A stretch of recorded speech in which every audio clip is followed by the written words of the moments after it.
Good afternoon, everyone. My name is Jordan Robinson, and today I'm here with Beth Dufton and her daughter Bridget of Goods Ogunquit. How are you guys? Great. Hi, good. How are Hi. you? So good seeing you. I wish we could be doing this in person right now. I know, Yeah, us same. too. Well, I would love to know a little bit more about Goods and Ogunquit. My first question for you is just, can you tell me about your business and its location? So we are on Shore Road down the street from the front porch. We bought the building 2 years ago and then decided just before COVID to remodel it and open the store. So it's centrally located in town, on the right side of the street. Oh, and wonderful. What brought you guys to Ogunquit? So I had never been there, but Mark grew up in Methuen and he grew up kind of going to Ogunquit on Your husband, weekends. Oh, right? Mark's my husband.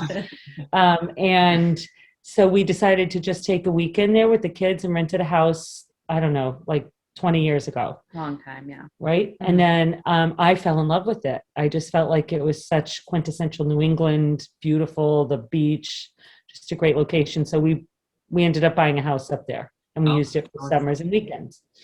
wonderful. Could you possibly tell me about some of the products that you guys carry and maybe if there's like a story that goes along with it? I'll let Bridget do that.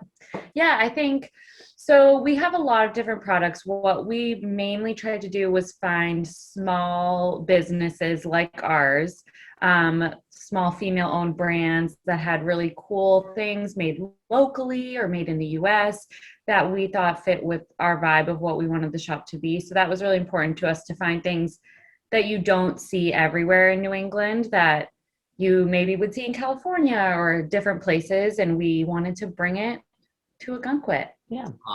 If you had to pick like your favorite item that you guys carry, what would you say it would have been this year?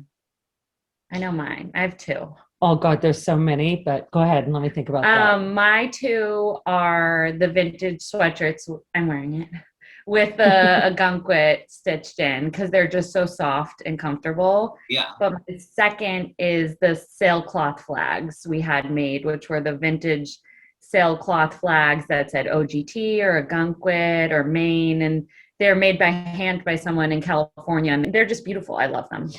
I would agree with the flags. These sweatshirts are amazing too, but the flags are just, there's something about them that's really unique and beautiful, and they're unique to our store and us. So that's definitely my favorite. Yeah. That's awesome. What kind of inspired you guys to open a store? What kind of was the thought or background of it? So I've always wanted to own a shop. She has said this. I don't even know how old I was when you've talked about having a shop for a really long time. Forever. And the timing was just never right, never right, never right.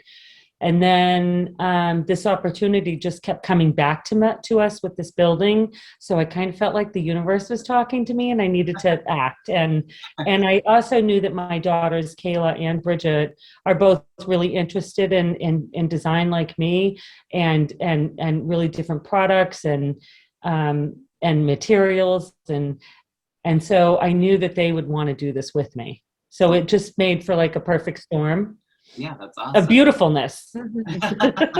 Yeah. So I've heard. So of course, my understanding is this year is your first year in business. How did kind of COVID or the pandemic affect your business? So it was funny, like everyone in town had so much to compare it to of what their normal was. And we had this percentage decrease in profits, and we didn't have anything to compare it to except what we had made up in our heads. But so that was something different for us. Like we didn't know what to expect. So everything felt exciting, but Yeah. also stressful. And just navigating what we're supposed to do, like need the hand sanitizer out, make sure you grab your mask when people are coming in, you have to tell people to wear their masks, how many people can you have in your store, just different little additions that we had to think about that we wouldn't have normally. Right. I would agree though that we had nothing to compare it to. So we Just kind of like went money in. wise and traffic wise, Right. we didn't know how many people normally come in a shop on a Wednesday at Right. 4 p.m. Like, how big of a difference is this? And ignorance is bliss. So it was perfect. It was almost a good year to do it, kind of.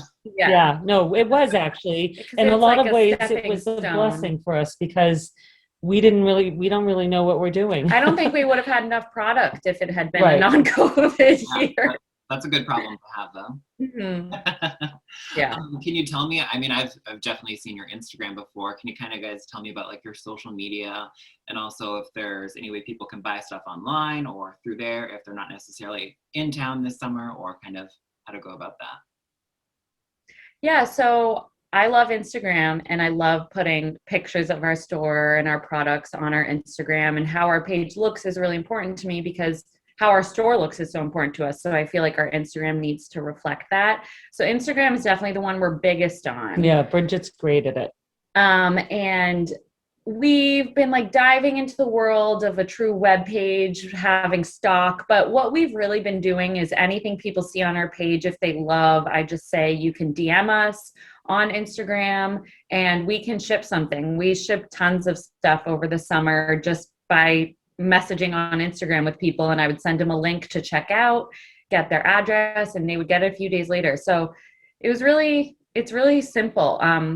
We hope to expand that this summer with when we have more stock and we kind of know how things go a little more, to have a true web page. Yeah. But for now, it's just easy on Instagram. Just DM me if there's something you really want and I can send it to you. And everyone's so forgiving, everyone's kind of in the same boat. So Yeah. And since it is kind of a seasonal business, when do you guys anticipate you'll open for this season this year? I think we're going to open mid-May. Okay. We don't have any hard and fast rules about opening and closing. But I'll put it on Instagram But when Bridget we do. Well, I'm sure everyone will look forward to that for sure. Yeah, it's exciting. Yeah.